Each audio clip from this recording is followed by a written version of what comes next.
तो हेलो बच्चों, कैसे हैं आप लोग। आशा करता हूँ आप लोग अच्छे ही होंगे। चलिए आज हम लोग जो है साइंस का चैप्टर स्टार्ट करते हैं। हम लोग साइंस में फिजिक्स को पढ़ेंगे आज, क्योंकि क्रेश कोर्स है, बहुत ज़्यादा डिटेल्स में नहीं जाएंगे। और बीच में थोड़ा तबीयत अ, खराब हो गई थी, जिसके कारण जो है क्लास में विलम्ब हुई है। तो हम छुट्टी के दिन में भी क्लास को लेकर के उस विलम्ब को मेकअप करेंगे। ठीक है, थोड़ा आप लोग जो है एनर्जी के साथ पढ़ाई स्टार्ट कीजिए, है ना। टाइम बहुत कम बचा है आप लोगों के पास।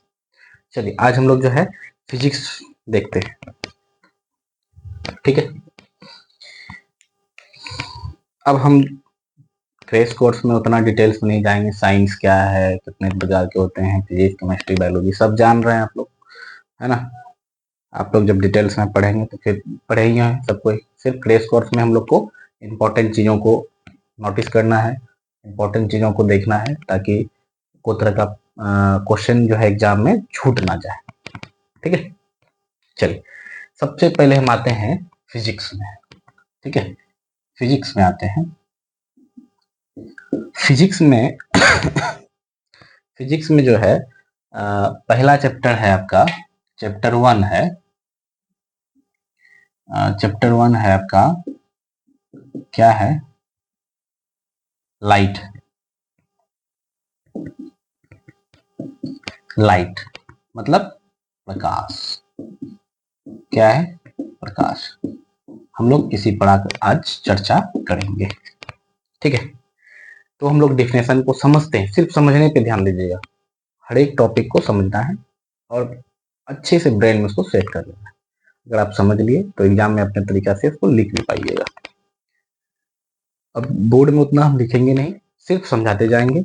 और जो नोट्स है आपका, इंपॉर्टेंट नोट्स है ना, पीडीएफ बन करके आप लोग को ग्रुप में चला जाएगा।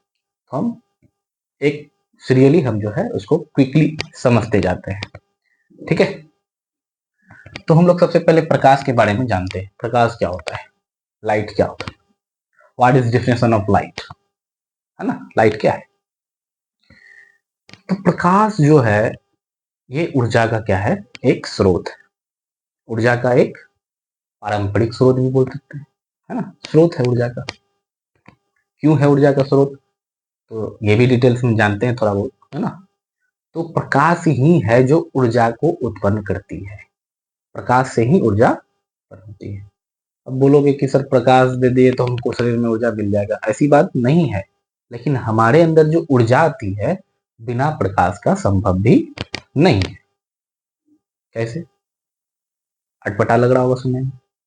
तो देखिए, हम बायोलॉजी में भी इसको चर्चा करेंगे। बायोलॉजी में जब न्यूट्रिशन पढ़ेंगे वहां पर जाकर के इसका चर्चा करेंगे, है ना। तो लैंडमार्क का जो है 10% का नियम है। ठीक है, लैंडमार्क का 10% का नियम क्या है कि सूर्य का, ये क्या है, सन है, खिलखिलाता हुआ सन है। ठीक है, एकदम खुश है, मौसम ठंडी का आ रहा है तो अभी खुश है। गर्मी मौसम में थोड़ा मूड थोड़ा ऑफ रहता है, सूरज दादा का पूरा एकदम तपतपाता हुआ गर्मी देती है ना। चलिए, तो हम लोग आज जानते हैं, उतना जो है हम लोग को आज बकवास नहीं करनी है, सीधे मुद्दे पर आते हैं, है ना। तो मान लीजिए क्या है, पेड़, कोई भी पौधा है, मान लीजिए कोई पौधा है। ठीक है,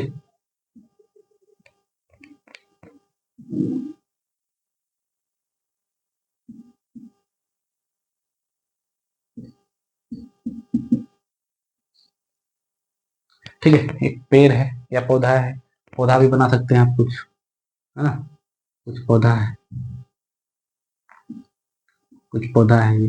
ठीक है, फल फ्रूट्स कुछ भी है इसमें, है ना। तो कहता है कि सूरज का 10% ऊर्जा जो है किसके पास आती है, पेड़ पौधों के पास आती है। इसका कितना परसेंट, 10% ऊर्जा सूरज का 10% ऊर्जा किसके पास आती है, पेड़ पौधों के पास आती है।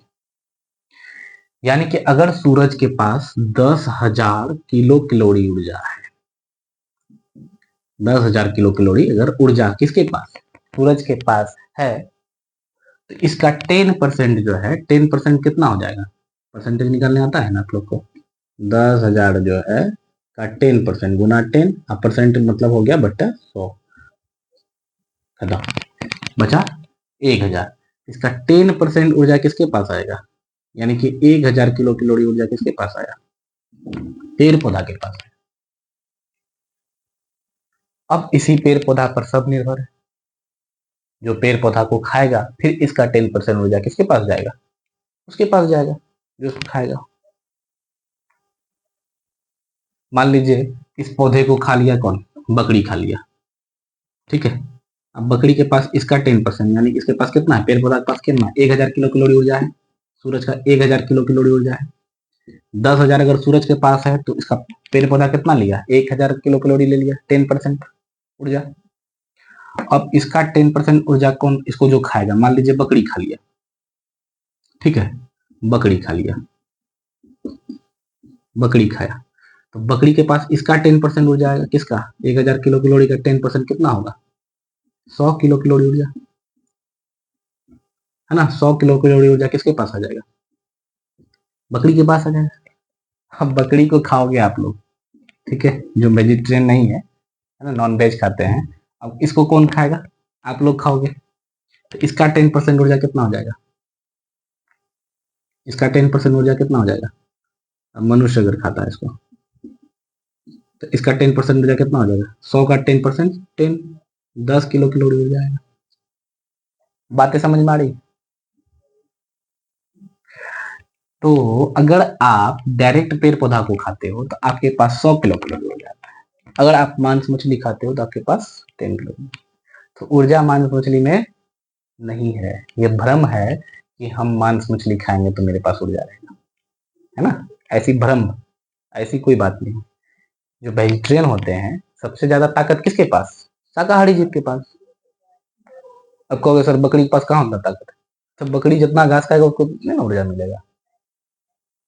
लेकिन हाथी से अगर टक्कर ले ले शेर, कभी, शेर तो मांसाहारी है, हाथी से कभी टक्कर लिया? सूड़ में लपेट को उठा फेंक देगा। तो हाथी के पास ऊर्जा ज्यादा ना। तो शाकाहारी जीव जो भी होता है उसके पास ऊर्जा का भंडार होता है। क्यों होता है? तो मेन है कि सूरज का 10% पेड़ पौधा के पास, अब उसका 10% जो है शाकाहारी जंतु के पास। अब उनको जो खाएगा उसके पास 10% जाएगा उसको। तो यही है, ऊर्जा का रूपांतरण होता है। आप लोग पढ़े हैं एनर्जी के बारे में, ऊर्जा के बारे में, कि ऊर्जा को न ही उत्पन्न किया जा सकता है और न ही उसको विनाश किया जा सकता है। आपके अंदर या हमारे अंदर वो क्षमता नहीं है जो ऊर्जा को हम उत्पन्न कर सकते हैं या उसका विनाश कर सकते हैं। बस एक रूप से दूसरे रूप में परिवर्तित कर सकते हैं। अगर इलेक्ट्रिक है, इलेक्ट्रिसिटी है, जैसे बल्ब जल रहा है, तो विद्युत ऊर्जा को हम क्या किए? प्रकाश ऊर्जा में बदल दिए। पंखा चला लिए तो क्या किए? विद्युत ऊर्जा को यांत्रिक ऊर्जा में बदल दिए। यही ना बात है। तो ऊर्जा को एक रूप से दूसरे रूप में परिणत किया जाता है। लेकिन ऊर्जा का पारंपरिक स्रोत अगर कहा जाए तो सूर्य, प्रकाश, प्रकाश से ही सारी ऊर्जा क्या होती है? रूपांतरित। यानी कि पेड़ पौधा जब तक नहीं रहेगा तो कोई भी जीव नहीं रहेगा, कोई भी जीव नहीं रहेगा तो कोई भी मनुष्य नहीं रहेगा। बात समझ में आ रही? अगर पेड़ पौधा नहीं रहेगी तो हम जिंदा कैसे रहेंगे? सांस लेने की बात तो दूर छोड़ो, ऑक्सीजन खाएंगे क्या? कहोगे सर हम मांस मछली खा के रह जाएंगे, दूसरे जीव जंतु खाए, तो दूसरा जीव जंतु क्या खाता है? वो भी तो पेड़ पौधा ही खाता है ना। बात समझ में आई? तो हम एक दूसरे पर डिपेंडेंट हैं। तो ऊर्जा को ना ही उसको उत्पन्न किया जा सकता है और ना ही उसका विनाश किया जा सकता है। और सूरज यानी कि प्रकाश से क्या होती है? ऊर्जा। एक प्रकार से प्रकाश क्या है? पारंपरिक स्रोत है, ऊर्जा का एक स्रोत है। तो हम ये समझाना चाह रहे थे कि लाइट क्या है? एनर्जी का सोर्स है। बात समझ में आई? थोड़ा शॉर्ट में समझा रहे हैं, डिटेल्स में बहुत टाइम नहीं है इसलिए हम पूरा डिटेल्स में नहीं जा रहे, शॉर्ट में समझा रहे हैं, आप लोग समझ रहे हैं। अगर कोई तरह की परेशानी होगी तो कमेंट बॉक्स में कमेंट कीजिएगा, फिर उसको हम देखेंगे। हाँ, जैसे हमने एक क्लास लिया था, पिछला क्लास, बहुत ज़्यादा फीवर था उधर, फिर भी क्लास लिए। उसमें हम 3.1 का 1 नंबर क्वेश्चन जो पढ़ा बना रहे थे, तो बनाए तो बहुत अच्छा बनाए भी, उसमें समझाए भी बहुत अच्छा है। उसमें कोई बच्चे गलती नहीं पकड़े हैं, उतने बच्चे क्लास किए, गलती कोई नहीं पकड़े हैं। थोड़ा सा मिस्टेक हम किए हैं, बोले तो सही है, बस लिखने में गलती कर दिए हैं। यानी कि 3 था इधर, इधर था 9, कांस्टेंट वेरिएबल, कुछ वेरिएबल था यहाँ पर, और 3 को हम उधर भेजे, तो हम क्या किए, 3 को 9 में घटा दिए मने में, और बोले 6 घटा कितना 6, तो हम 6 लिख दिए, और यहाँ घटा के फिर 6 लिख दिए। तो फिर मेरे सामने जो बच्चे बैठे हुए तो यहाँ गलती पकड़ा, सर 9 में 6 घटेगा तो 3 आएगा, 6 नहीं आएगा, लेकिन ये नहीं देखा कि 3 जाकर के यहाँ 3 होगा, हम 6 लिख दिए। तो फिर हमने इसको क्या किया, हटा करके फिर यहाँ पर हम क्या कर दिए, 3 कर दिए, जिससे वो ग्राफ थोड़ा सा गड़बड़ हुआ है 3.1 का 1 नंबर में। सेकेंड क्वेश्चन का, एक बच्ची है और वो बच्ची का मैथ अच्छा है, शुरू से मेहनत भी करती है ना, और उसने इस गलती को देखा और उसने हमको बताया कि सर यहाँ थोड़ा सा मिस्टेक हुआ है, तो माइनर मिस्टेक है, कोई बड़ी बात नहीं है, बोले हम सही हैं, थोड़ा सा मिस्टेक हुआ है, क्योंकि उस दिन हम तबीयत इतना खराब था, फीवर में शूट किए थे क्लास को, तो थोड़ा हमको उस दिन कंसंट्रेशन भी नहीं थी, फिर भी क्लास लिए थे हम, क्योंकि शेड्यूल सेट करना था इसलिए। तो ये बात बहुत हमको खुशी हुआ, बच्ची इस गलती को पकड़ा और उसको हम बता दिए, तो वो बोले कि सर इसको हम बना के आपको भेज देते हैं। हमको भेजा तो हम भी देखे, अरे तो मिस्टेक है, बोले ठीक है, इसको आप जो है सही कर लीजिएगा, हम क्लास में चर्चा कर लेंगे मैथ का, जिस दिन मैथ का क्लास लेंगे क्वेश्चन को फिर एक बार हम बता देंगे, ठीक है। तो ऐसे बच्चे के जो हैं ये भविष्य में बहुत आगे जाते हैं, ये बच्चे हैं, इनको दुनियादारी में झोल झाल से मतलब उतना नहीं रहती, बस अपने फोकस को, तो जो काम हम कर रहे हैं उसको ढंग से करेंगे ना। अब कर रहे हैं, चालू कर दिए, वीडियो देख रहे हैं, अपना गप लड़ा रहे हैं, तो कोई मतलब नहीं। इतने बच्चे क्लास किया, कोई आज तक हमको फोन करके नहीं बताया, लेकिन एक बच्ची बताई हमको कि सर आप मिस्टेक किए। तो जो बच्चे शिक्षक का मिस्टेक को पकड़ने लगे, तो वो बच्चे में कुछ न कुछ तो दम है, हमको बहुत खुशी होता है ऐसे बच्चों को पढ़ाने में, बहुत बहुत जो है कि हमको जो है अच्छा लगा कि बच्चे ने गलती पकड़ा और उसको हम जो है सुधार किए, नहीं तो सब कोई गलत पढ़ लेता है ना। हम उसको जो है नेक्स्ट क्लास में जब मैथ कर लेंगे तो उसको हम अच्छे से चर्चा करेंगे, ठीक है। और हम टेस्ट सीरीज भी हम लिए हैं ऑनलाइन, बहुत बच्चे को समझ में नहीं आया है। लड़का में एक सौमिक चटर्जी जिसने जो है उसको बना करके पीडीएफ से उसको डाला है उसमें, बाद बाकी एक बच्ची है सुमन कुमारी, वो भी जो है क्या की है, उसको अपलोड नहीं कर पाई तो हमको भेज दी है, तो उसको चेक हो जाएगा, सबका चेक होकर के रिजल्ट चला जाएगा। लेकिन क्वेश्चन में क्या करना है कि उसमें अपलोड का, प्रत्येक क्वेश्चन के नीचे अपलोड का ऑप्शन है, फोटो खींचना उसमें अपलोड कर देना है, वो जांच करने में हमको सुविधा होगी, डायरेक्ट लैपटॉप से जांच हो जाएगी तुरंत। ऐसे पीडीएफ भेजने से भी ये हो जाएगा, कोई बड़ी बात नहीं, लेकिन उसमें जब सुविधा दिया गया है तो वहीं पर क्यों नहीं करें। डिजिटल जमाना है, थोड़ा डिजिटल होना चाहिए, है ना। अब इतना भी पुराने समय में जियोगे तो फिर कैसे होगा, थोड़ा सा मॉडर्न बनो। और कुछ बच्चे तो भेजा हुआ जो है टेस्ट सीरीज का लिंक भेजा हुआ भी गया तो वो लोग टेस्ट नहीं दिया, बहुत गलत बात है। हमने पढ़ाया, आपने टेस्ट नहीं दिया, तो जो नहीं दिया है वो अभी भी टाइम उसको टेस्ट दे दीजिए, जिस दिन विजिटिंग करेंगे फिर बहुत पीटेंगे उस दिन। कुछ बच्चे ऐसे हैं जो टेस्ट नहीं दिए हैं, अभी भी टेस्ट सीरीज ग्रुप में रखा हुआ है, आप लोग टेस्ट दे दीजिए, जितना हम पढ़ाए 3.2 तक पढ़ाए हैं। चलिए ठीक, हम लोग आते हैं फिजिक्स में, है ना। तो प्रकाश के बारे में हम लोग समझ गए, प्रकाश क्या है, ऊर्जा का स्रोत है। कैसे स्रोत है, डेफिनेशन हम समझा दिए साइड में, ठीक है, ज्यादा डिटेल्स में हम नहीं जाएंगे उसमें, ठीक है। बायोलॉजी का चैप्टर में जब जाएंगे तो उसमें फिर पढ़ाएंगे उसको। अब कहता है कि प्रकाश क्या है, तो प्रकाश एक ऊर्जा का स्रोत है जिसकी सहायता से हम किसी भी वस्तु को अपने आंखों द्वारा आसानी से देख पाते हैं। मान लीजिए इस पर ये लाइट, बहुत हैवी लाइट लगाया हुआ है, लाइट पड़ा बोर्ड पर, यहाँ से रिफ्लेक्ट होकर हमारी आंख तक आया, तब जाकर के हम इस वस्तु को देख पाए, है ना। अब मान लीजिए कोई वस्तु है, कहेगा आंख में रोशनी रहता है, आंख से देख लेंगे, तो अंधेरा में टॉर्च तो आंख में मारना चाहिए, तो फिर हम लोग वस्तु पे कैसे मारते हैं, वस्तु पे इसलिए मारते हैं कि उस वस्तु पे जब टॉर्च पड़ेगा तो वहां से रिफ्लेक्ट होकर के प्रकाश हमारी आंखों तक आएगी, तब जाकर के हम उसको देख पाएंगे। यानी कि हमको जिस वस्तु को देखना होता है उसी में हम टॉर्च मारते हैं, और आंख के पास कोई रोशनी होती नहीं, है ना। मान लो किसी को आंख में दिखाई नहीं देता, कहता आंख का रोशनी चला गया, तो आंख के पास रोशनी रहेगा तब तो जाएगा, है ना। रोशनी रहता तो डायरेक्ट देखते। बहुत सारा जीव जंतु है जिसके पास है, वो अंधेरे में देख लेते हैं, हम लोग नहीं देख पाते हैं। तो बदला समझ में आया, कोई दिक्कत नहीं ना। तो ये बात है, तो प्रकाश का डेफिनेशन क्या हो जाएगा, प्रकाश एक ऊर्जा का स्रोत है या साधन है जिसकी सहायता से हम किसी भी वस्तु को अपने आंखों द्वारा अपनी आसानी से उसको देख सकते हैं या देख पाते हैं। ठीक है, अब प्रकाश की विशेषता की अगर बात की जाए, प्रकाश की विशेषता की अगर बात की जाए, प्रकाश की विशेषता, तो इसकी विशेषता क्या क्या है ना। तो प्रकाश की निम्नलिखित विशेषताएं हैं जो इस प्रकार है। पहला विशेषता क्या है कि प्रकाश हमेशा सीधी रेखा में गमन करती है। प्रकाश सीधी रेखा में क्या करती है, गमन करती है, करती है। ठीक है, प्रकाश की चाल की अगर बात की जाए, प्रकाश की चाल निर्वात में 3 गुना 10 पर पावर 8 मीटर पर सेकेंड, 3 गुना 10 पर 8 मीटर पर सेकेंड। अगर किलोमीटर में चेंज करेंगे तो 1000 से इसको भाग दे दीजिएगा, तो 3 लाख किलोमीटर पर सेकेंड, या करके इसको लिख सकते हैं 3 लाख किलोमीटर पर सेकेंड। ठीक है, कोई दिक्कत है। अब प्रकाश की चाल हमको जब पता चल जाता है तो हम सूर्य की दूरी भी निकाल सकते हैं। पृथ्वी से सूर्य की दूरी कितनी, तो पृथ्वी पर सूर्य के प्रकाश को आने में कितना टाइम लगता है, 8 मिनट 20 सेकेंड लगता है ना, 20 सेकेंड।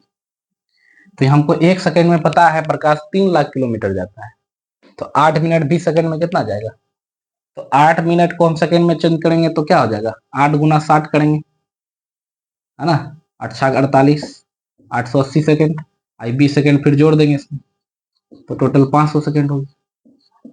1 सेकेंड में 3 लाख किलोमीटर, तो 500 सेकेंड में कितना लाख किलोमीटर, तो 3 गुना 500 कर देंगे, 3 लाख किलोमीटर गुना 500 कर देंगे, तो 5 जीरो यहाँ है, 2 जीरो यहाँ बढ़ जाएगा, 5 या 15, यानी कि लगभग 15 करोड़ किलोमीटर पर सेकेंड हो जाएगा सूर्य से पृथ्वी की दूरी।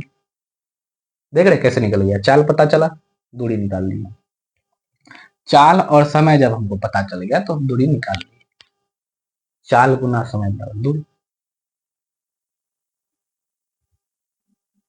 है ना, कोई दिक्कत है, हमारा डिस्टेंस निकल गया। चाल और समय को हम क्या किए, गुना कर दिए, कोई बड़ी बात है। 1 सेकेंड में हमको पता है 3 लाख किलोमीटर गया, तो हमारा 8 मिनट 20 सेकेंड लगता है आने में, तो दूरी नहीं निकल जाएगा। 1 सेकेंड में 3 लाख किलोमीटर, तो 500 सेकेंड में कितना लाख, 15 करोड़ किलोमीटर। और ये अप्रोक्सिंग वैल्यू होता है, लगभग, हमको एग्जैक्ट पता इसके बारे में नहीं, है ना, लगभग। प्रकाश की प्रकृति की अगर बात की जाए तो प्रकाश की प्रकृति कैसी है, प्रकाश की प्रकृति, प्रकाश की प्रकृति कैसी है, अनुप्रस्थ, कैसी है, अनुप्रस्थ, अनुप्रस्थ, है ना। तरंग की प्रकृति जो होती है अनुदैर्ध्य अनुप्रस्थ होती है, तो इसकी प्रकृति कैसी, अनुप्रस्थ है। प्रकाश जो है ऐसा प्रकाश के पास गुण है जो निर्वात में भी होकर के गुजर सकती है, और निर्वात में सबसे तेज गुजरती है, क्योंकि इसको जो है ना डिस्टरबेंस करने वाला कोई कण वहां पर मौजूद नहीं, यहाँ तक कि हवा भी नहीं, वैक्यूम, निर्वात है पूरा, शून्य है, तो वहां पर प्रकाश बहुत तेजी से गुजरेगी। लेकिन ध्वनि के साथ ये उल्टा होती है, ध्वनि निर्वात में नहीं गुजर पाएगी, क्योंकि ध्वनि को गुजरने के लिए माध्यम की आवश्यकता होती है, लेकिन प्रकाश को गुजरने के लिए माध्यम की आवश्यकता नहीं होती है। प्रकाश कहीं भी गुजर जाएगी, ठीक है, लेकिन ध्वनि कहीं नहीं गुजरेगी। ध्वनि 3 ठो माध्यम है, वही तीनों माध्यम में गुजर सकती है, अन्यथा कहीं नहीं गुजरेगी। ठोस, द्रव, गैस। गैस मतलब हवा, हवा में बहुत सारा कण होता है जो ध्वनि को, साउंड को क्या करता है, यहाँ से वहां तक पहुंचाने का काम करता है, ठीक है। उसी प्रकार जो है ठोस में भी बहुत सारा कण होता है सटा हुआ, इसलिए ठोस में ध्वनि की चाल सबसे अधिक होती है, गैस में कम होती है ना, तो ये बात होती है। अब जो है प्रकाश की चाल की बात अगर करते हैं तो विभिन्न माध्यम में भिन्न भिन्न होती है, जैसे निर्वात में सबसे अधिक, गैस में थोड़ा कम, द्रव में उससे भी कम, और ठोस में सबसे कम। प्रकाश और ध्वनि में यही उल्टा डिफरेंस है, प्रकाश का चाल ठोस में सबसे कम, निर्वात में सबसे ज्यादा, और ध्वनि का चाल निर्वात में सबसे कम, 0, नहीं के बराबर, नहीं, लेकिन ठोस में सबसे ज्यादा ध्वनि। बात समझ में आई डिफरेंस? कोई दिक्कत है? ठीक है। अब जो है प्रकाश जो है क्या है, एक विद्युत चुंबकीय तरंग है। प्रकाश क्या है? एक विद्युत चुंबकीय तरंग भी है। प्रकाश एक क्या है? विद्युत चुंबकीय तरंग भी है। चुंबकीय तरंग, ये हमारी प्रकाश की प्रकृति है। प्रकाश किस प्रकृति की है? प्रकाश की विशेषता ये हो गई। ठीक है ना? प्रकाश की क्या क्या विशेषता है। ठीक है। अब प्रकाश के बारे में हम लोग और एक सिद्धांत समझेंगे, बहुत इंपॉर्टेंट है। तब तक इसको आप लोग अगर उतारना चाहिए तो उतार लीजिए, या तो पीडीएफ मिलेगा ही। चलिए अब नेक्स्ट इसमें देखते हैं, प्रकाश सीधी रेखा में गमन करती है। इस पर एक थ्योरी है, ऋजुरैखिक सिद्धांत। ऋजुरैखिक मतलब होता है क्या? 180 डिग्री, और 180 डिग्री का मतलब होता है स्ट्रेट लाइन से। तो प्रकाश हमेशा सीधी रेखा में ही गमन करती है। इसके लिए हमको क्या है, एगो थ्योरी है, जिस थ्योरी को हम लोग जानेंगे, है ना? प्रकाश का, है ना, ऋजु रैखिक सिद्धांत। ठीक है।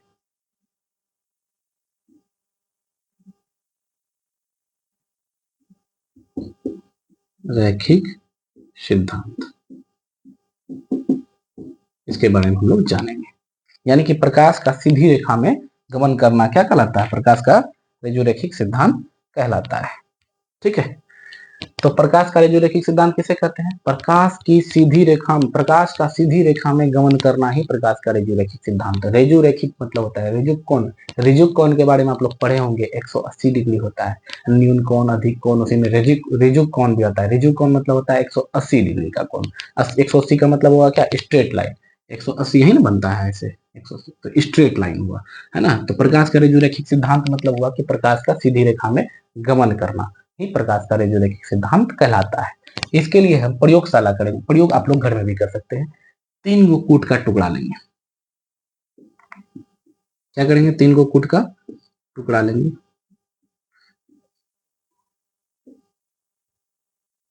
समान आकार का, समान ऊंचाई वाला 3 गो कूट का टुकड़ा लेंगे, और समान ऊंचाई में इसको क्या कर देंगे? छेद कर देंगे।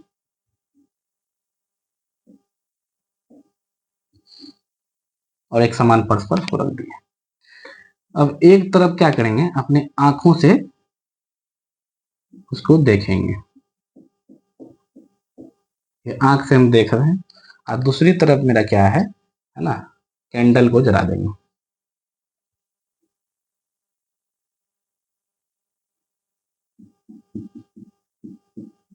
जब हम कैंडल को जला दिए हैं एक तरफ से, और एक तरफ से हम जब देख रहे हैं, तो हमको पता चल रहा है कि इसका जो प्रकाश है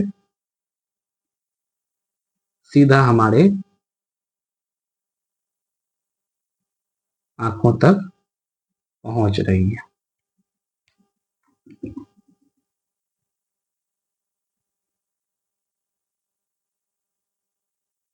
ये 3D पिक्चर बना दी है। ठीक है, प्रकाश हमारे सीधे आंखों तक पहुंच रही है। प्रयोग ए। ठीक है। प्रयोग ए में हम क्या देखे कि 3 कूट का टुकड़ा, आप नाम दे सकते हैं इसको, ए बी सी। 3 कूट का टुकड़ा है ना, जिसको हम एक तरफ मोमबत्ती जला दिए, एक तरफ अपने आंख से देख रहे हैं, समान ऊंचाई में छेद कर दिए, तो हमको पता चलता है कि हमारे आंख तक प्रकाश पहुंच रही है ना। प्रयोग एक कर दीजिए, है ना, एक कर दीजिए। ठीक है। अब प्रयोग 2 में क्या करेंगे इसको, अब क्या करेंगे इसको, है ना, फिर वही काम करेंगे। 3 कूट का टुकड़ा रखे, वही सेम कूट का टुकड़ा को क्या करेंगे,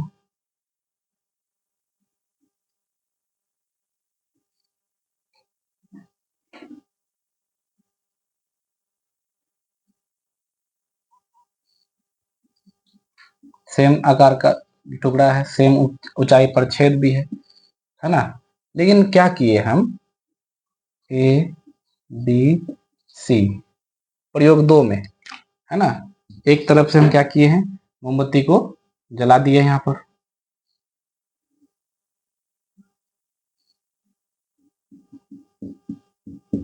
ठीक है। और दूसरी तरफ हम आंखों से देख रहे हैं, तो हमको क्या पता चल रहा है कि अब हम क्या किए यहाँ पर, टुकड़ा बी को कूट के टुकड़ा को क्या किए, बी को बीच वाला को थोड़ा सा ऊपर उठा कर खिसका दी। हमको पता क्या चलता है, इससे प्रकाश तो गई, अब इस पे टकरा के रुक गई, आगे प्रकाश नहीं गई। आगे क्या हुई, प्रकाश नहीं गई, यानी हमारे आंखों तक प्रकाश नहीं पहुंच पाई। बात समझ में आई? फिर से समझिए। हम पहला प्रयोग में 3 को कूट का टुकड़ा रखे, समान ऊंचाई पर उसको छेद कर दिए, एक तरफ मोमबत्ती जलाए, दूसरी तरफ आंखों से देखे, तो हमको पता चला आंख तक प्रकाश पहुंच रही। दूसरा प्रयोग में क्या किए, सेम आकार का टुकड़ा है, सेम ऊंचाई पर छेद भी किया हुआ है ना, लेकिन क्या किए हैं, हम बीच वाला टुकड़ा को बी को ऊपर कर दिए था, ऊपर खिसका दिए। अब जब हम मोमबत्ती जलाए हैं और आंखों से जब देख रहे हैं, तो मोमबत्ती का प्रकाश इस छेद के टुकड़े से यहाँ तक तो गया, लेकिन यहाँ इसको छेद नहीं मिला, इसलिए जो है कि क्या हुआ, आगे नहीं बढ़ा। तो अब अगर सीधी रेखा में गमन नहीं करती, तो टेढ़ी रेखा में गमन करती, तो यहाँ से घूम के चल जाती, ऐसे करके, ऐसे और ऐसे करके निकल जाती। ऐसा हुआ क्या? ऐसा नहीं हुआ, यानी कि प्रकाश सीधी रेखा में गमन करती है, ये बात प्रूफ हो गया।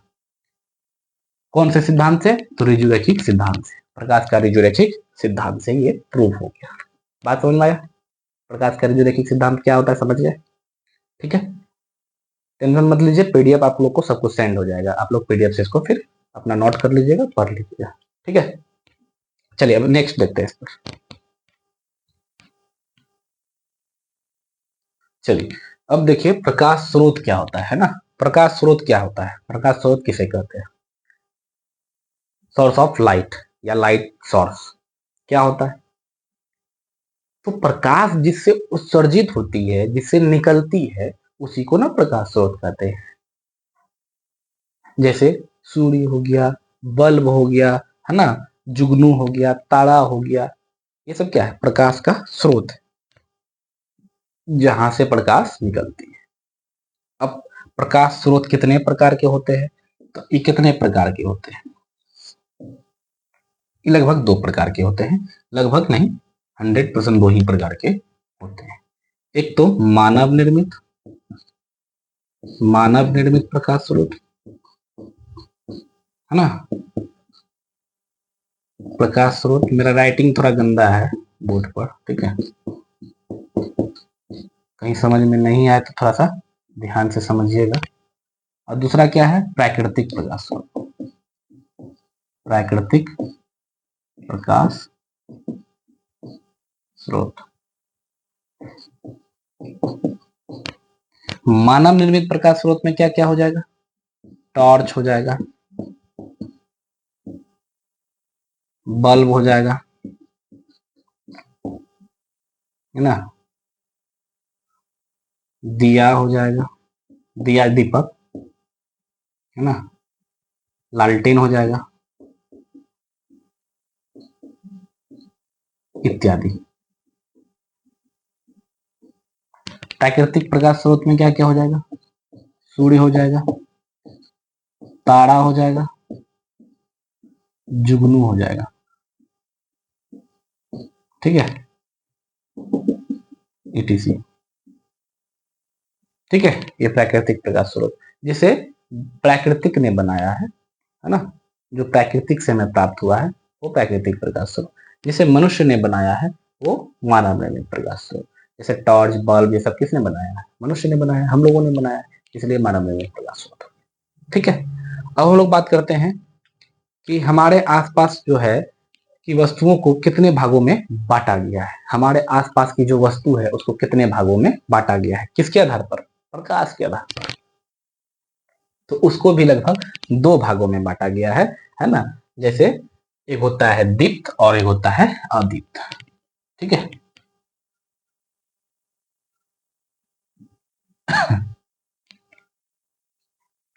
तो एक होता है दीप्त, एक होता है अदीप्त। दीप्त क्या होता है?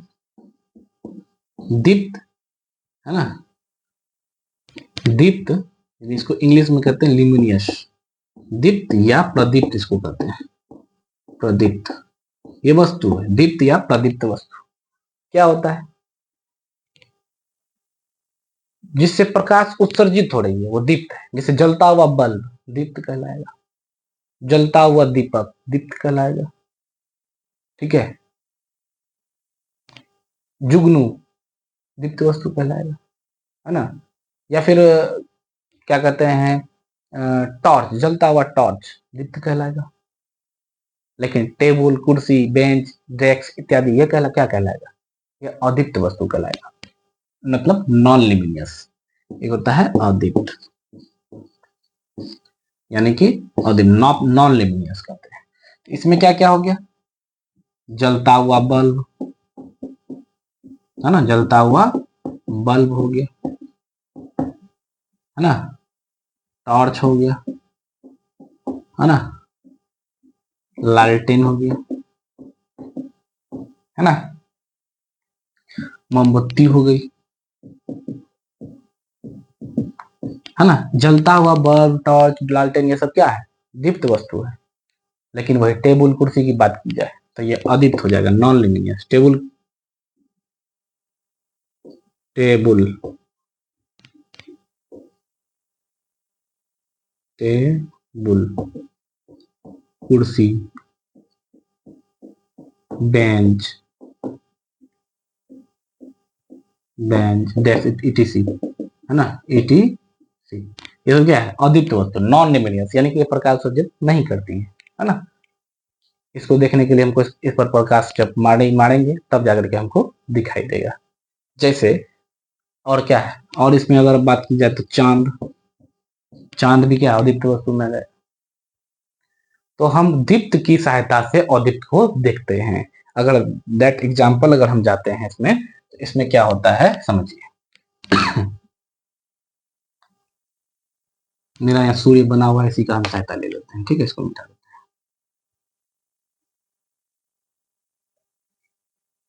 अब दीप्त की सहायता से अदीप्त को कैसे देखते हैं, है ना। तो सूर्य क्या है, दीप्त है, यहाँ पर क्या है, चांद है, यहाँ पर पृथ्वी है ना। ये चांद है, चांद रोशनी नहीं उत्सर्जित करती है ना। चांद हम कभी भी रोशनी उत्सर्जित नहीं करती है, ये हमेशा सूर्य की रोशनी की सहायता से ही हमें दिखाई देती है।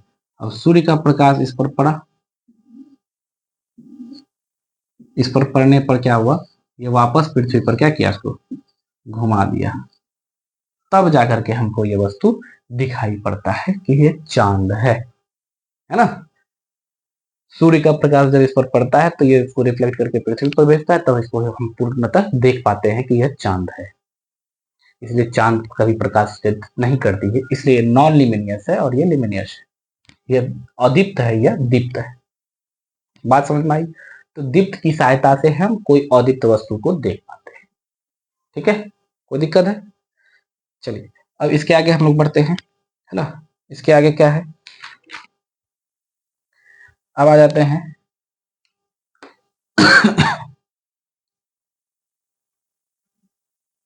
अब कहते हैं कि अदीप्त प्रकार, अदीप्त वस्तु जो होता है, अदीप्त पदार्थ जो होता है वो कितने प्रकार के होते हैं। अदीप्त जो है,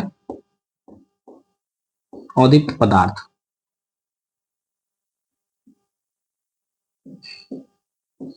अदीप्त पदार्थ ये कितने प्रकार के होते हैं, ये लगभग 3 प्रकार के होते हैं।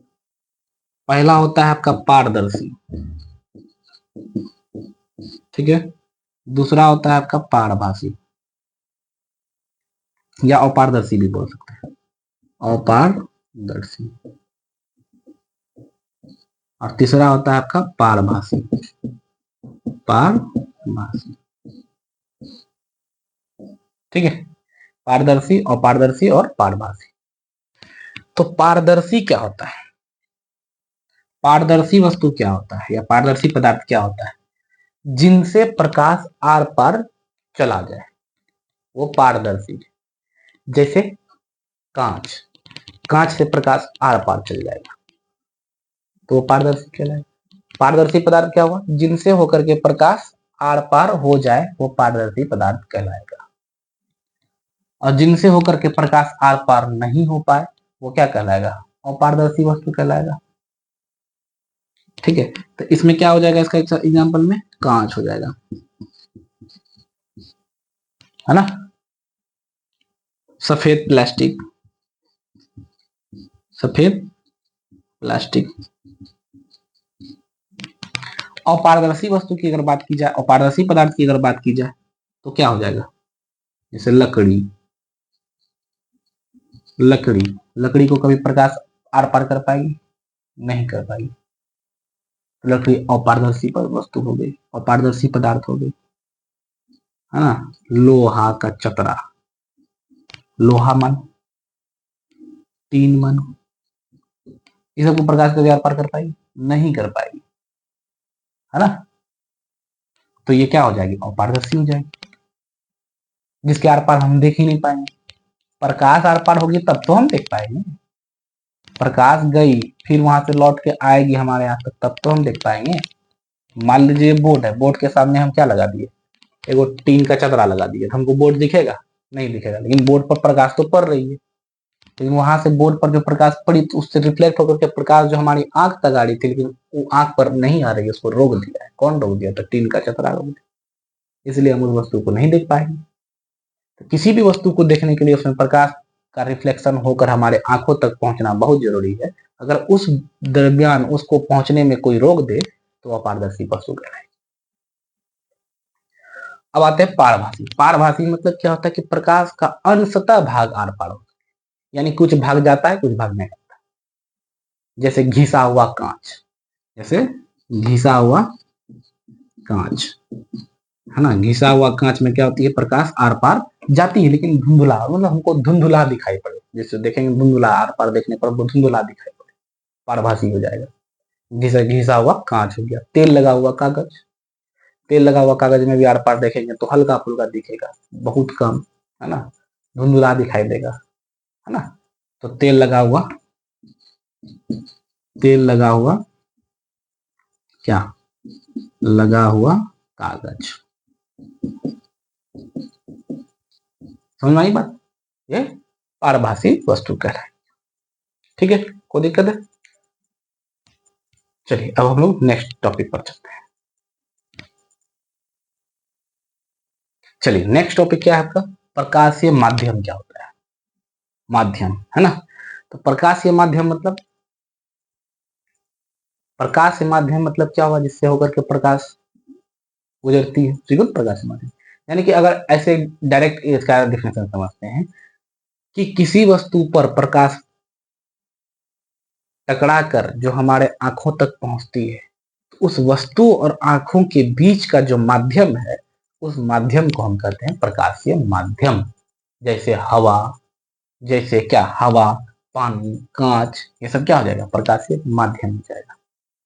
बात समझ में आया, मतलब कि इस बोर्ड पर प्रकाश पड़ा और बोर्ड से प्रकाश टकरा करके हमारे आंख तक पहुंच रहा है, आपकी आंख तक जा रहा है।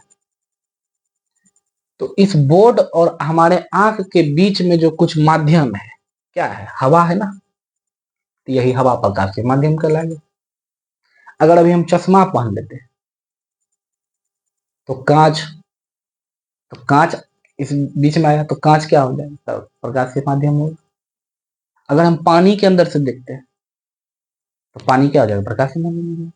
हवा, पानी, कांच, यानी ठोस, द्रव, गैस, एक प्रकार से इसको हम बोल सकते हैं। तो आइए इस माध्यम को हम जानते हैं कि ये माध्यम कितने प्रकार के होते हैं। तो ये माध्यम भी लगभग दो प्रकार के होते हैं। एक होते हैं सघन माध्यम, सघन माध्यम, और दूसरा होता है विरल माध्यम, विरल माध्यम। ठीक है, सघन माध्यम और विरल माध्यम, दो माध्यम होता है। सघन माध्यम में क्या होता है कि जिसके कण जो है वो क्या है, बहुत सटा सटा है।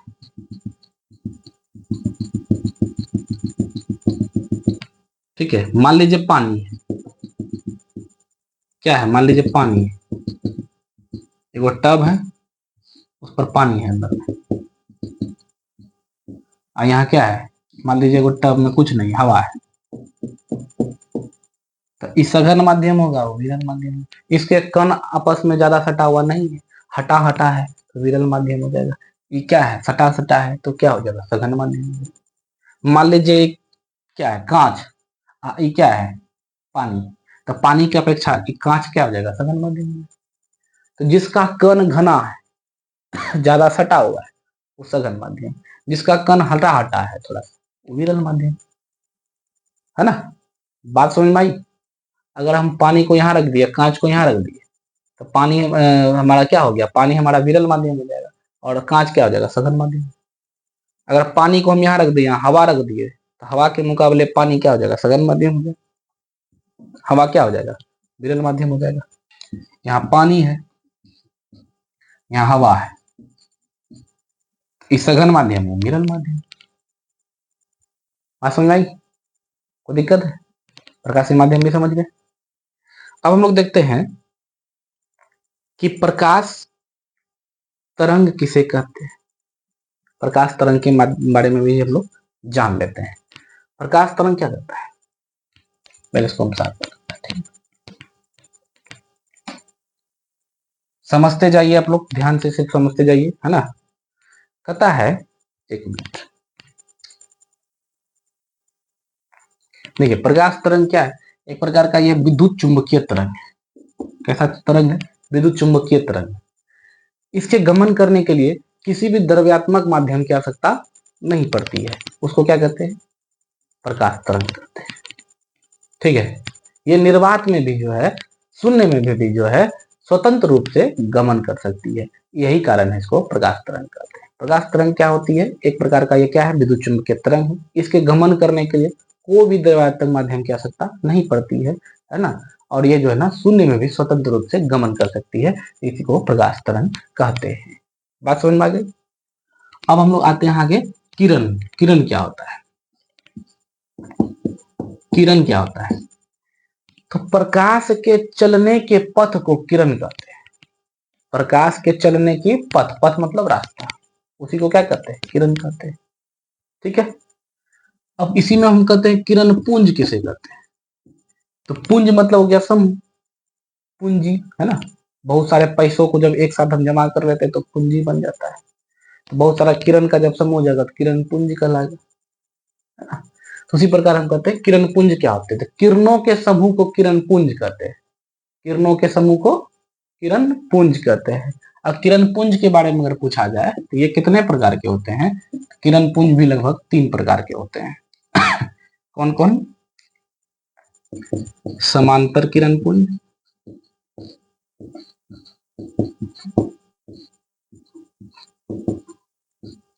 है ना, अपसारी किरण पुंज,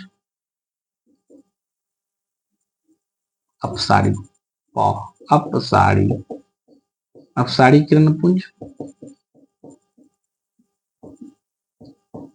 और अभिसारी किरण पुंज, अभिसारी किरण पुंज। ठीक है। समांतर किरण पुंज, अपसारी किरण पुंज और अभिसारी किरण पुंज।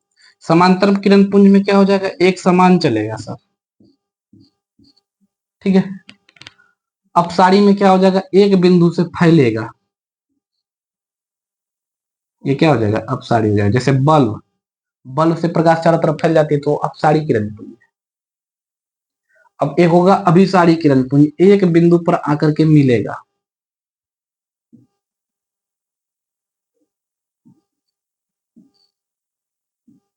एक बिंदु पर आकर के सब किरण पुंज, जब किरणों का समूह जब एक बिंदु पर आकर के मिलेगा तो उसको अभिसारी किरण। अभिसारी मतलब अभिसृत करना, एक जगह जमा करना। अपसारी मतलब प है, प फ वाला बाद आ गया तो फैल रहा है, एक पॉइंट से एक बिंदु से फैलता हुआ पता चल रहा है, अपसारी किरण। ठीक है, कोई दिक्कत है, कोई दिक्कत नहीं। अब हम लोग एक मिनट, चलिए अब हम लोग जो है प्रकाश का परावर्तन में आते हैं। ठीक है, प्रकाश का परावर्तन क्या होता है, तो प्रकाश का परावर्तन क्या होता है कि प्रकाश का किसी चिकनी सतह पर टकराकर पुनः वापस लौटने की घटना को क्या कहते हैं, प्रकाश का परावर्तन कहते हैं, रिफ्लेक्शन ऑफ लाइट। जैसे एक चिकनी सतह है, क्या है, मान लीजिए समतल दर्पण है, क्या है, समतल दर्पण है। ठीक है।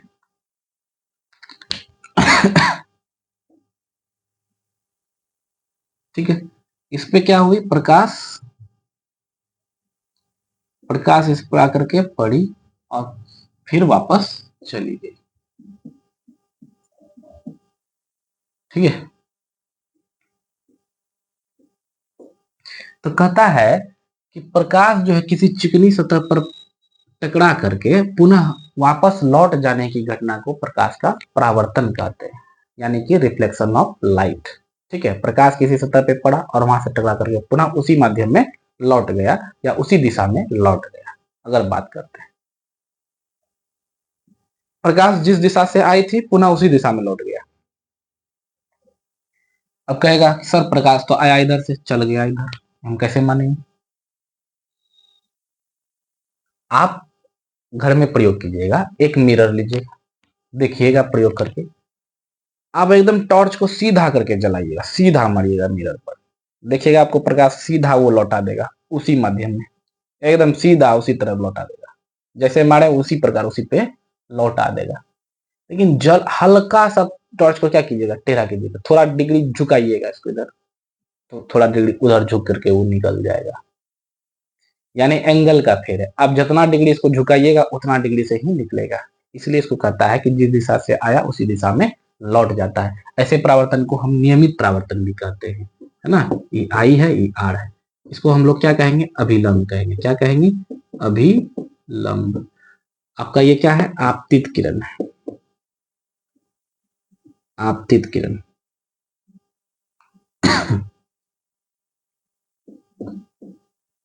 आपतित किरण। और ये आपका क्या है, परावर्तित किरण है, परावर्तित किरण। ये आती हुई किरण है इसलिए आपतित किरण, ये जाती हुई किरण है इसलिए परावर्तित किरण। और यहाँ अविलंब से जो है आपतित किरण जो कोण बनाता है आई, आई को हम लोग कहते हैं आपतन कोण। क्या कहते हैं, आपतन कोण। और आर को कहते हैं परावर्तन कोण, परावर्तन कोण, है ना। और ये बिंदु जहां पर आकर के प्रकाश टकराती है और लौटती है इसको कहते हैं आपतन बिंदु। क्या कहते हैं, आपतन बिंदु कहते हैं। ठीक है, तो प्रकाश जो है, प्रकाश का परावर्तन में क्या है, ये नियमित परावर्तन एक प्रकार से हो गया। किस कैसा परावर्तन हो गया, नियमित, नियमित परावर्तन। ठीक है, नियमित परावर्तन हो गया।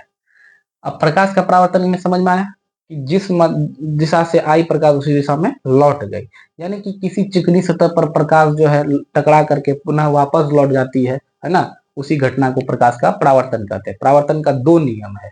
पहला नियम क्या है, पहला नियम है आपतित किरण, परावर्तित किरण तथा अभिलंब तीनों एक ही बिंदु पर रहती है। ठीक है, आपतित किरण, आपतित किरण, परावर्तित किरण,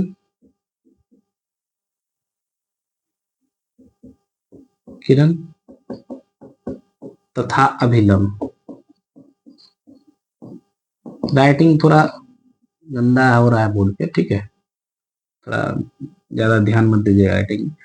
किरण तथा अभिलंब तीनों जो है एक ही सतह पर होती है, एक ही बिंदु पर होती है, एक ही बिंदु पर होती है,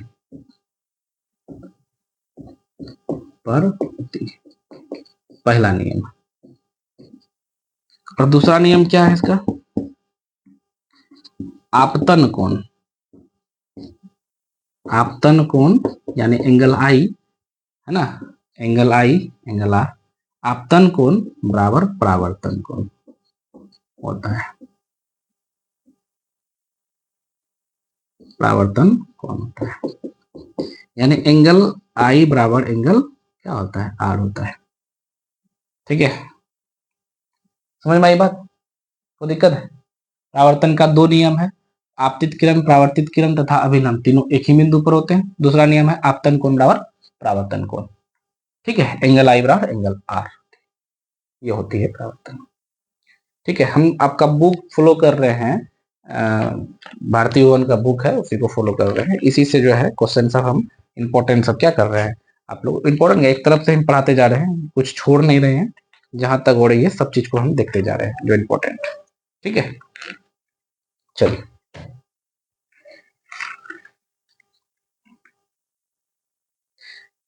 अब इसी में आप लोग पढ़िएगा अनियमित परावर्तन क्या होता है। अगर अनियमित परावर्तन की बात करा जाएगा तो उसमें क्या होगा, समतल दर्पण नहीं, चिकनी सतह नहीं होगा, खुरदरी सतह होगा।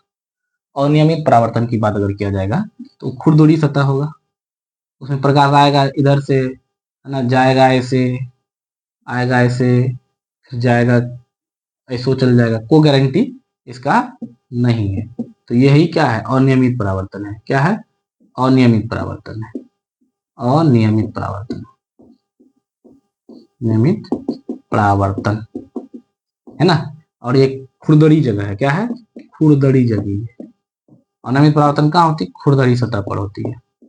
और नियमित परावर्तन क्या होती है, चिकनी सतह पर, यानी समतल दर्पण के सबसे अच्छा परावर्तन होता है। जिसमें हम लोग आईना मुंह देखते हैं ना, चेहरा देखते हैं ना, वो समतल दर्पण, उसमें परावर्तन बहुत ही अच्छा नियम से होता है। बचपन में सब कोई खेला होगा है परेशान करने के लिए दूसरे को, सूरज की प्रकाश का ऐसे घुमा दिया दूसरे पर, एकदम पट से उसका मुंह में पड़ रहा है ना। हम लोग भी किए हैं बचपन में, खूब गाली सुनते थे, कहता था आईना खराब हो जाएगा घर में, है ना। तो यही बात है, बचपन में सब शरारती होता है और हम कुछ ज्यादा थे। ठीक है, तो ये आप लोग को समझ में आ गया परावर्तन, परावर्तन का किस्सा समाप्त हो गया, कोई तरह इसमें दिक्कत नहीं रहा। अगर इसी में अगर बोला जाए कि इसमें अभिलंब क्या है, आपतित किरण क्या है, परावर्तित किरण क्या है, आपतन बिंदु क्या है, तो आप लोग समझ गए। आती हुई किरण जो समतल दर्पण पर टकराती है उसको आपतित किरण कहते हैं, और टकराने के बाद जो परावर्तित हो जाती है, लौट जाती है, उसको परावर्तित किरण कहते हैं। एकदम 90 डिग्री पर जो लंब डाला जाता है दर्पण पर उसको अभिलंब कहते हैं, और जिस बिंदु पर आकर के आपतित किरण टकराती है उसको आपतन बिंदु कहते हैं। इनमें कुछ है, कुछ नहीं है। डेफिनेशन आपका पीडीएफ में पूरा लिखा हुआ रहेगा, आप लोग उसको याद कर लीजिएगा। याद क्या, समझ लिए, खत्म कहानी, कुछ नहीं। ठीक है,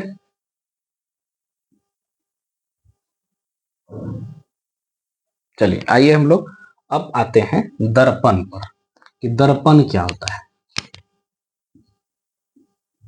दर्पण, जिसको हम लोग क्या कहते हैं, मिरर कहते हैं। क्या कहते हैं, मिरर कहते हैं, है ना। तो दर्पण का परिभाषा क्या है, जो प्रकाश को नियमानुसार, ऐसा कहेंगे, वह सतह जो प्रकाश को नियमानुसार क्या कर दे, परावर्तित कर दे, उसको दर्पण कहेंगे। और दर्पण कितने प्रकार के होते हैं, यहाँ पर कंफ्यूजन बहुत है, बहुत बच्चे को यहाँ पर कंफ्यूजन होता है। तो बच्चा कहता है दर्पण 3 प्रकार का होता है सर जी। कौन कौन रे, समतल दर्पण, अवतल दर्पण, अवतल दर्पण। गलत बात है, दर्पण 3 प्रकार का नहीं होता है। होता है, हायर क्लास में जाइएगा तब वहां पर पढ़ाएंगे, होता है। अभी फिलहाल हमको दो ये प्रकार समझना है। दर्पण 2 प्रकार का होता है अभी फिलहाल, 3 प्रकार का भी होता है, वो बात हम बताएंगे। पहले पहले देखिए, पहला होता है आपका समतल दर्पण, समतल दर्पण, प्लेन मिरर। और दूसरा होता है आपका गोलीय दर्पण, कर्व मिरर, है ना, गोलीय दर्पण। और तीसरा की बात जो कर रहे हैं ना, तो वो प्रावलीय दर्पण कहते हैं। वो हम लोग को सिलेबस में है भी नहीं, हमको जानना भी नहीं, माथा पच्ची भी नहीं करना है। ठीक है, ठीक है। तो पहला समतल दर्पण, दूसरा गोलीय दर्पण। ठीक है, समतल दर्पण क्या होता है, तो प्लेन मिरर जिसमें हम लोग चेहरा देखते हैं, आईना देखते हैं घर में, है ना, वो समतल दर्पण है। अब गोलीय दर्पण कितने प्रकार के, तो गोलीय दर्पण 2 प्रकार के, ये गोलीय दर्पण है। अब इसको ऐसे बीच में हम क्या करें, खोखला गोला है, एक ठोका अंदर भाग क्या कर दिए, पेंट कर दिए, एक ठोका बाहर वाला भाग पेंट कर दिए, 2 दर्पण बन गए। यानी कि गोलीय दर्पण कितने प्रकार के रहे, 2 प्रकार के।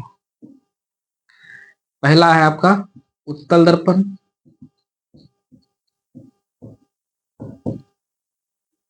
और दूसरा है आपका अवतल दर्पण।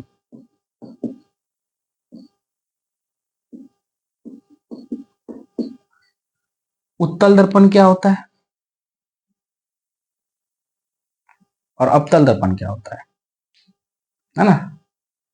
यहीं पर फेरा है, अंदर वाला भाग जिसको पेंट कर दिए हैं वो क्या है, उत्तल दर्पण है। इस पर प्रकाश पड़ेगा, है ना, इसको क्या कर देगा, परावर्तित कर देगा। ऐसे मुख्य अक्ष हो गया प्रकाश, है ना, ऐसे प्रकाश पड़ा, इसको ऐसे परावर्तित कर देगा। ऐसे प्रकाश पड़ा, इसको चिड़िया देगा। ठीक है। और अवतल दर्पण क्या होता है, तो साफ लिखते हैं, लिखा नहीं जाता है, बोर्ड में मार्कर स्लिप होता है। ठीक है, फिर भी समझ लीजिए। इसका बाहरी भाग में पेंट होता है, जैसे बाहरी भाग में पेंट कर देते हैं, मुख्य अक्ष। इस पर जब प्रकाश परावर्तित करते हैं तो एक पॉइंट पड़ा करके कटता है, एक पॉइंट पड़ा करके कटता है। यहाँ से भी परावर्तित करते हैं, यहीं पर आगे करता है। इसलिए अवतल दर्पण को अभिसारी दर्पण भी कहते हैं, अभिसारी दर्पण भी कहते हैं, क्योंकि परावर्तन के बाद एक बिंदु पर क्या कर देता है, प्रकाश को जमा कर देता है ना। और इसलिए इस दर्पण का प्रयोग हम लोग क्या करते हैं, सोलर कुकर में भी करते हैं। कुकर बीच में चारों तरफ से दर्पण को सेट कर दिए हैं, और दर्पण पर जब प्रकाश पड़ रही है तो वो एक एक बिंदु यानी कि कुकर पर क्या कर देगा, फोकस करा देगा, तो वहां प्रकाश हीट हो जाएगा, खाना बन के तैयार हो जाएगा। तो अवतल दर्पण को अभिसारी दर्पण भी कहते हैं। क्यों कहते हैं, तो यह एक बिंदु पर परावर्तन के बाद प्रकाश को एक ही बिंदु पर अभिसरित कर देता है। और उत्तल दर्पण को अपसारी दर्पण कहते हैं, अपसारी दर्पण कहते हैं, अपसारी दर्पण कहते हैं। क्यों कहते हैं, तो इसमें परावर्तन के बाद प्रकाश को क्या करता है, छितरा देता है। इसलिए उत्तल दर्पण का प्रयोग हम लोग स्ट्रीट लाइट में करते हैं। स्ट्रीट लाइट बुझते हो, हाईवे में देखोगे कहीं चौक चौराहों पर बड़का सा ऐसे गोलिया जैसा थाली जैसा लगा हुआ रहता है, और ऊपर उठा हुआ रहता है उसका भाग, है ना, और उसको प्रकाश पर छितरा देता है प्रकाश को चारों तरफ। स्ट्रीट लाइट, है ना, देखे होगे, गोलिया टाइप का होता है, ऐसे बड़का गोलिया, थाली की तरह लगेगा, थाली लगता है, टांग दिया है, बीच में उठे उबड़ा हुआ रहेगा। उत्तल दर्पण है ना, उबड़ा हुआ, थोड़ा सा ऊपर उठा हुआ है, और अवतल दर्पण अंदर धसा हुआ है। अवतल दर्पण में प्रतिबिंब बड़ा बनती है, और उत्तल दर्पण में प्रतिबिंब छोटा बनती है।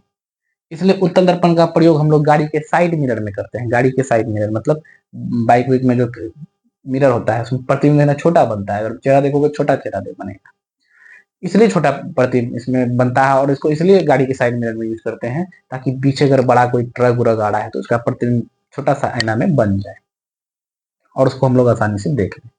अगर अवतल दर्पण का प्रयोग गाड़ी के साइड मिरर में कर लेंगे तो क्या होगा, पता चलेगा ट्रक आ रहा है, उसका एक नोट नजर आ रहा है चक्का का, अब पता चलेगा ठोक के निकल गया, बुझने में नहीं आएगा। इसलिए उत्तल दर्पण का प्रयोग करते हैं, क्या कि पूरा ट्रक का फोटो उसमें क्या हो जाए, बन जाए, पीछे क्या आ रहा है देख लीजिए। तो गाड़ी के साइड मिरर में उत्तल दर्पण का द्वितीय प्रयोग, पहला प्रयोग गाड़ी के साइड मिरर में, और दूसरा प्रयोग स्ट्रीट लाइट में, हाईवे में, सड़क उड़क पर स्ट्रीट लाइट जो होता है उसको प्रकाश को फैलाने के लिए जो है इस दर्पण का प्रयोग करते हैं। ठीक है। दर्पण क्या होता है, वही ना बोले, खोखला गोला भाग है, उसका अगर एक भाग को हम पेंट कर देंगे तो दर्पण। कांच है, कांच को एक बार पेंट कर दो, दर्पण बन जाएगा, बात खत्म। पेंट नहीं करेंगे तो प्रकाश आर पार हो जाएगा, पेंट कर दिए तो प्रकाश क्या हुआ, पड़ा, लेकिन परावर्तित हो गया, दर्पण बन गया। एक भाग को पेंट कर देते हैं, है ना, या रजतित कर देते हैं, या कलई कर देते हैं, समझ में आई बात। तो उत्तल दर्पण और अवतल दर्पण समझ में आ गया। उत्तल दर्पण का द्वितीय प्रयोग है, पहला प्रयोग आपको बता दिए गाड़ी के साइड मिरर में, और दूसरा प्रयोग स्ट्रीट लाइट में, तो गुड़िया थरिया जैसा जो टांग देता है हाईवे पे, है ना, समझ में आ गया बात। और अवतल दर्पण का ढेरी प्रयोग है। अवतल दर्पण में प्रतिबिंब बड़ा बनता है, इसलिए दाढ़ी बनाने में, हजामत बनाने में अवतल दर्पण का प्रयोग करते हैं। दूसरा, रोगी के नाक, कान, गला, दांत इत्यादि देखने में, अगर दांत के अंदर वाला चीज को देखना है कि वहां कीड़ा लगा हुआ है, क्या लगा हुआ है, उसको देखने के लिए अपना तो दर्पण रहेगा, ऐसे करके ऑक्सी लगा के अंदर भेजता है, ऐसे करके भेजेगा तो उसमें देख लेता है डॉक्टर क्या है, कीड़ा है क्या है, और कीड़ा का फिगर भी उसमें जो है थोड़ा बड़ा बनेगा, छोटा कीड़ा है तो बड़ा नजर आएगा तो देख लेगा। ठीक है। उसके बाद सौलर गूगल में भी इसका प्रयोग किया जाता है, अवतल दर्पण का, है ना, सर्च लाइट में भी किया जाता है। इस प्रकार के अवतल दर्पण का इसमें क्या किया जाता है, प्रयोग किया जाता है। अवतल दर्पण का ढेरी प्रयोग है, उत्तल दर्पण का द्वितीय प्रयोग है। अब दोनों में अंतर पूछेगा, बता दीजिएगा। उत्तल दर्पण में छोटा प्रतिबिंब बनता है, अवतल दर्पण में बड़ा प्रतिबिंब बनता है। उत्तल दर्पण का परावर्तक सतह जो है बाहर ऊपर बाहरी की तरफ क्या होता है, उभड़ा हुआ आता है, ऐसे उठा हुआ रहता है ना। और अवतल दर्पण का परावर्तक सतह अंदर धसा हुआ होता है। उत्तल दर्पण को अपसारी दर्पण कहते हैं, अवतल दर्पण को अभिसारी दर्पण कहते हैं, है ना। ढेरी प्रकार का अंतर आप लोग अब स्पष्ट इसमें कर लीजिएगा। पीडीएफ में पूरा दिया हुआ है, आप लोग अच्छे से देखें। ठीक है।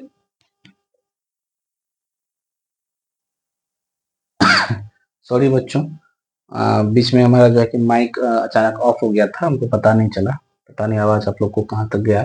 वीडियो अब हम जब चेक करेंगे तो हम देख लेंगे। फिर भी हम अब एक बार फिर से इसको क्या कर देते हैं, देख लेते हैं।